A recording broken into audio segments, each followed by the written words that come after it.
At Capella University, you can learn at your own pace with our FlexPath learning format. Take 1 or 2 courses at a time and complete as many as you can in a 12-week billing session. With FlexPath, you can finish the bachelor's degree you started in 19 months and under $19,000. A different future is closer than you think with Capella University. Learn more at capella.edu. Fastest 25% of students. Cost varies by pace, transfer credits, and other factors. Fees apply. This episode is brought to you by Indeed. When your computer breaks, you don't wait for it to magically start working again. You fix the problem. So why wait to hire the people your company desperately needs? Use Indeed's sponsored jobs to hire top talent fast. And even better, you only pay for results. There's no need to wait. Speed up your hiring with a $75 sponsored job credit at Indeed.com/podcast. Terms and conditions apply.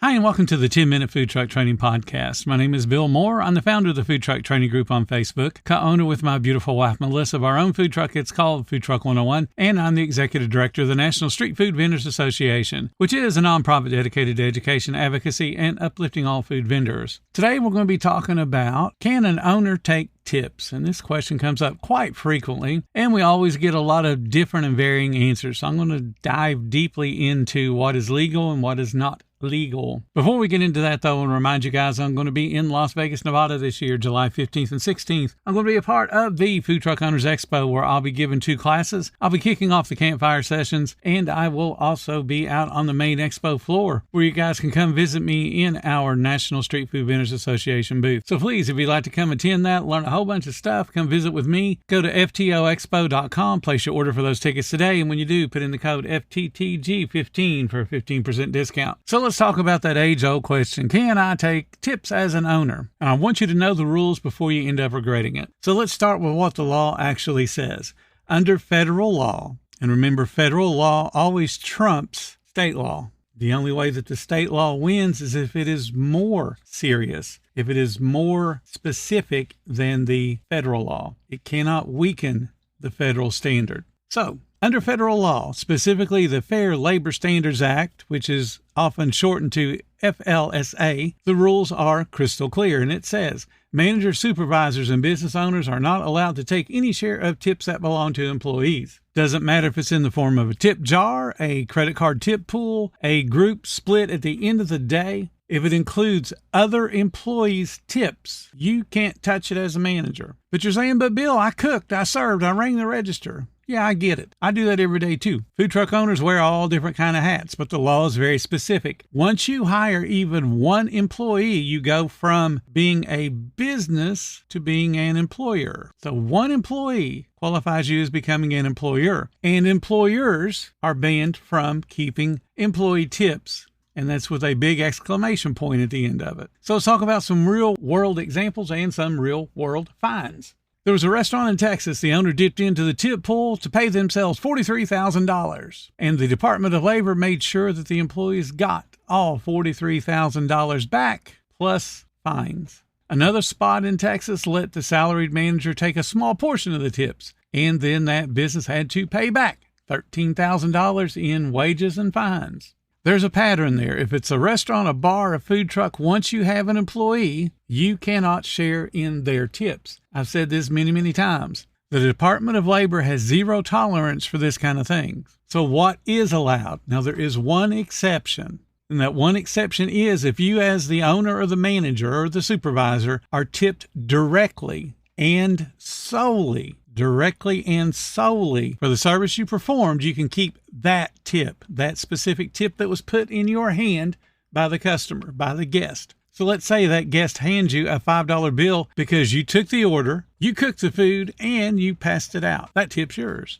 But if that tip goes into a pool or a tip jar that's shared by all the staff, you can't pull your $5 back out, even if you help or work the line. The law is very specific on that. And you also can't work 2 roles or put on 2 different hats to get around it. You can't say, well, I was a manager from 10 to 2 and then I was a cashier from 2 to 6, so I get half the tips. Doesn't work that way. You're the manager all the time.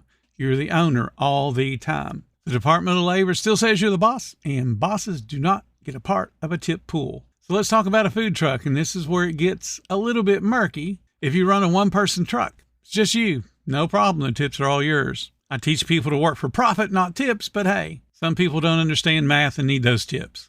But if you have one other person working with you, one other hourly employee, the tip jar's for them and not for you. And you're going to say, but I worked my butt off right alongside them. Yes, you did. I work a food truck. I know exactly how hard you work, but the law doesn't require hustle. The law defines employer and employee. An employer, which is what you are, cannot participate in tips.